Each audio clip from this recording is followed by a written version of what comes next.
Photography is an amazing form of artistic expression that doesn't require years of learning perspective, color theory and shading. Of course, these things would help, but you can just snap a photo and see if it looks good to you. And that's what matters for current hobbyists. And in my opinion, that's also the most fun way of learning photography, practicing again and again. However, you can majorly shorten your learning curve by knowing what makes a photo look good.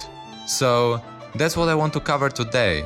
What characterizes a technically and artistically great photograph, what should you analyze in order to improve, and how to practice effectively.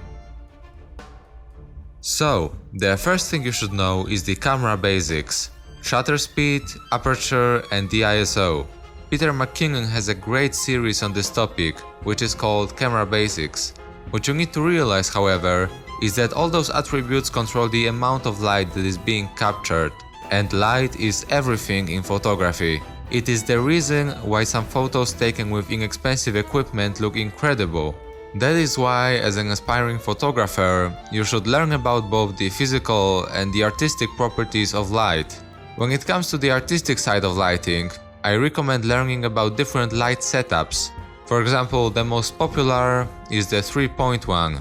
It consists of 3 light sources: the key, the fill, and the backlight. Otherwise, a single directional light can also produce amazing results, set the mood, and give a mystery to the scene.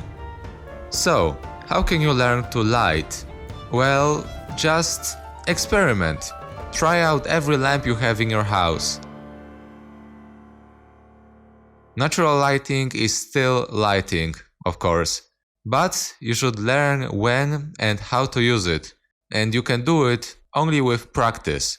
So, learn about various lighting setups, try out different colored lamps, you can just use a colored filter over the light source, and have fun with it. Over time, mindful practice combined with using my next tips can get you really far. Alright, you probably know what depth of field is. If not, it is the blurry background you can see in some photos.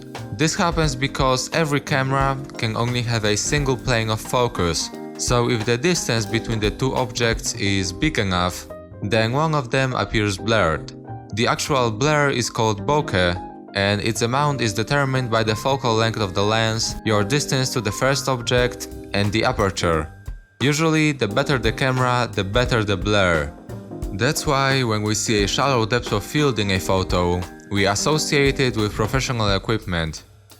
However, a shallow depth of field is kind of easily achievable.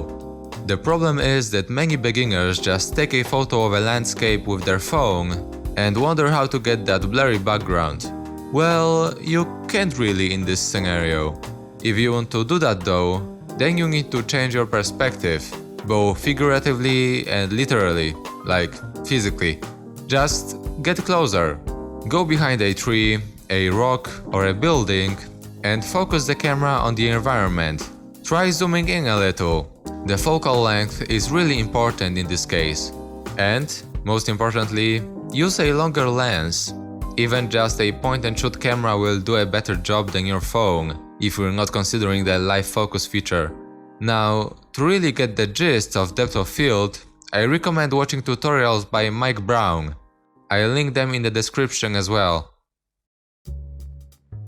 Now, for the most underrated part of photography, in my opinion, we have composition.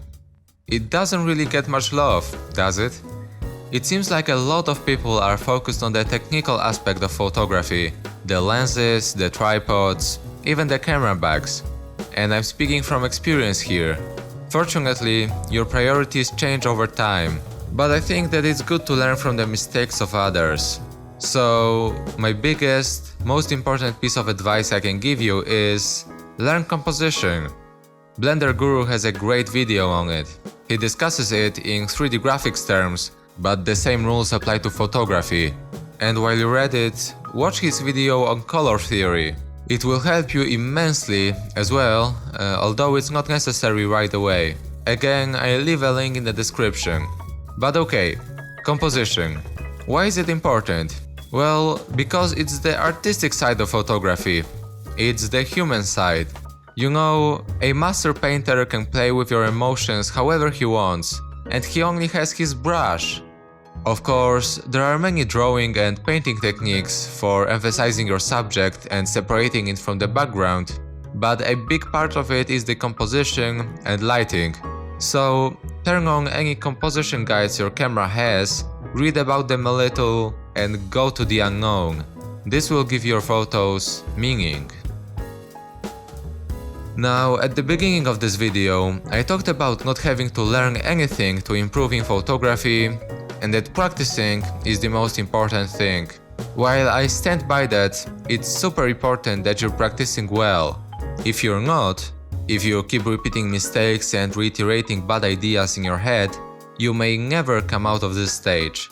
So you see, I want you to be mindful of the things I talked about here while taking every photo. After a while, all of them will become second nature. You'll be able to take a great photo of anything, even your little old cat. But don't get discouraged. Getting better in anything is a gradual process, and you have to give yourself time and think long term. Only this way you can become the next Picasso. He knew composition, right?